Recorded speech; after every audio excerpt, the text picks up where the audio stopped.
won their game. Cardiff থেকে Darwin, অজিবদের পর্দার আড়ালের এক মহানায়ক।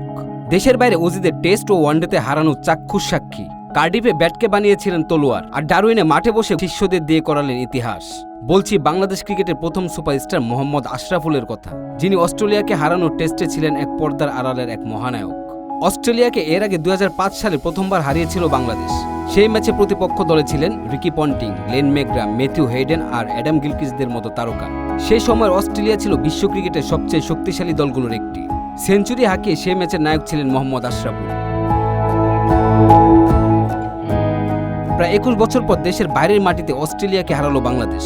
তবে এবার গল্পটা একটু ভিন্ন। ব্যাট হাতে শান্ত, মিরাজ, মুশফিক সহ দলের ব্যাটাররা দেখিয়েছেন দারুণ ম্যাচিউর ব্যাটিং। 2 ইনিংসে আশরাফুলের দেয়া ব্যাটিং টিপস কাজে লাগিয়ে চাপে রেখেছিল অস্ট্রেলিয়াকে। তবে এই পরিকল্পনা মাস্টার মাইন্ড মোহাম্মদ আশরাফুল। বাংলাদেশ দলের ব্যাটিং কোচ হিসেবে অস্ট্রেলিয়া সফরে আগে তিনি বিশেষভাবে কাজ করেছেন ব্যাটারদের নিয়ে। অস্ট্রেলিয়ার কন্ডিশন, পেস আক্রমণ আর বাউন্স উইকেটের কথা মাথায় রেখেই তিনি তৈরি করেছিলেন বিশেষ ব্যাটিং পরিকল্পনা। শুধু দলের সেরা ব্যাটসম্যান নয়, দলের শেষের ব্যাটারদের নিয়েও কাজ করেছেন মোহাম্মদ আশরাফুল, যার ফল দেখা গেছে মাঠে। দলের প্রায় প্রতিটি ব্যাটারই কোনো না কোনোভাবে অবদান রেখেছেন ম্যাচে। প্রতি ইনিংসে অন্তত একজন ব্যাটারকে বড় ইনিংস খেলতে হবে, 2 ইনিংস মিলিয়ে বড় সংগ্রহ করতে হবে, এমন মানসিকতায় তৈরি করেছিলেন তিনি। আর সেই পরিকল্পনাই শেষ পর্যন্ত কাজে দিয়েছে।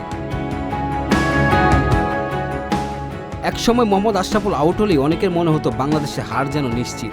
তিনি ছিলেন বাংলাদেশের প্রথম সুপারস্টারদের একজন। সময়ের সঙ্গে অনেক চড়াই উতরাই পেরিয়েছেন তিনি, কিন্তু ক্রিকেটের প্রতি ভালোবাসাটা কখনো হারিয়ে যেতে দেননি। আজ সে আশরাফুলই আবার বাংলাদেশ ক্রিকেটের সাফল্যের অংশ। একবার খেলোয়াড় হিসেবে অস্ট্রেলিয়াকে হারিয়েছেন, আর এবার কোচ হিসেবে সেই জয়ের নেপথ্যে রেখেছেন নিজের ছাপ।